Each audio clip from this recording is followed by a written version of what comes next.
மாரியோட ஷூட்டிங்கில் பார்த்தீங்கன்னா தெரியும், மாரியோட வேகத்துக்கு ஓடுறதுக்கு வந்து ரொம்ப கஷ்டம். அது வேற மாதிரி ஒரு குதிரை ஓடிக்கிட்டே இருக்கும். அதுக்கு ஈடு கொடுத்த ஒரு கேரக்டர் வந்து, நான் இதுக்கு முன்னாடி இருந்த கேமராமேன் நான் பார்த்ததுல எனக்கு தெரியாது.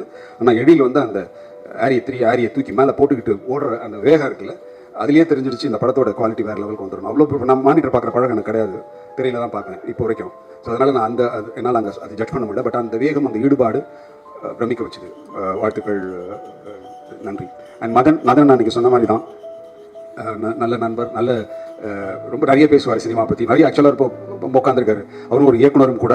பயங்கரமாக சினிமாவை பற்றிய மிகப்பெரிய எண்ணங்களும் அதை எப்படி பண்ணணுங்கிற நிறைய டெக்னிக்ஸும் கற்று வச்சிருக்கிற ஒரு ஆள் ரொம்ப சாதாரணமாக உட்காந்துருக்காரு. அடுத்து வரும் காலங்களில் பெரிய இயக்குனராகவும் வர்றதுக்கு வாய்ப்பு இருக்குது. பிரசன்னா இப்போ கொச்சினில் தான் நாங்கள்லாம் பார்த்துட்டீங்க, நிவாஸ் வரலையா அப்படிலாம் கேட்டாங்க நிறைய பேர் என்கிட்ட. இல்லைங்க வரல, ரொம்ப டயர்டாக இருந்து போயிட்டார். இல்லை அவர் வர வச்சுருக்கணும், நாங்கள் அவரை ட்ரை பண்ணோம், அவர் வரல. நான் அவ்வளோ பெரிய ஃபேன் வந்து கொச்சினில் இருக்குது. நான் பார்த்தேன், கண் கூட பார்த்தேன். Thank you Prasanna, you are amazing, good, thank you. And editor Sakthi, நன்றி. நிறைய பேர் தெரியல எனக்கு, எங்கள் அண்ணன் இவர். நான் ரொம்ப வருஷமாக நான் சின்ன பையன் தான் இவரை பார்த்துட்டு இருக்கேன். இல்லை சின்ன பையன் தான், சினிமாவுக்கு வந்து சின்ன அப்படி சொன்னேங்க, சினிமாவுக்கு வந்து அவரை பார்த்துட்டு இருக்கேன்னா. நல்ல நண்பர். அப்புறம் அதித்தி, வண்டர்ஃபுல் பர்சன், எப்பவுமே சிரிச்ச முகத்தோடவே இருக்க ஒரு பர்சன். எனக்கு வந்து நான் ஷூட் போயிட்டு இருக்கும்போது அப்ளாஸ் பற்றி சொன்னாங்க. அப்ளாஸும் ஒரு ப்ரொடக்ஷன் தான் கோ ப்ரொடியூஸ் பண்ணுறாங்க அப்படின்னு சொன்னாங்க. நான் அந்த மாதிரி ஒரு கேரக்டர் அந்த ஷூட்டிங்லேயே பார்க்கல. ஓ நீலம், ஓ அப்படியா, ஓ அப்ளாஸ் வேறியா, அதுவே தெரியல. ஓ ஓகே ஓகே, நீலம் ஸ்டுடியோஸ். ஏன்னா நான் அவங்கள பேர் கேள்விப்பட்டு நான் பார்த்ததே இல்லை.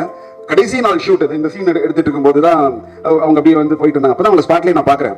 நான் கேட்டேன், துருவிட்ட தான் கேட்டேன், இது யார் இது அப்படின்னு கேட்டேன். இல்லை சார், அவங்க தான் அந்த ப்ரொடியூஸ். ஓ அப்படியா, ஓ எனக்கு தெரியல. அப்புறம் அவங்களே வந்து பேசினாங்க. Such wonderful lady, thank you so much. யாரை விட்டேன், மாஸ்டர். அவர் சொன்ன மாதிரி வெயிலேருந்து எனக்கு தெரியும். வெளியில் அவங்க அப்பாவுக்கு வந்து அசிஸ்டண்ட்டாக இருந்தார், அதுலேருந்து எனக்கு தெரியும். அவர்கிட்ட அவங்க அப்பா கிட்டே இருக்கிற அந்த குணம் இவர்கிட்ட இருக்குது.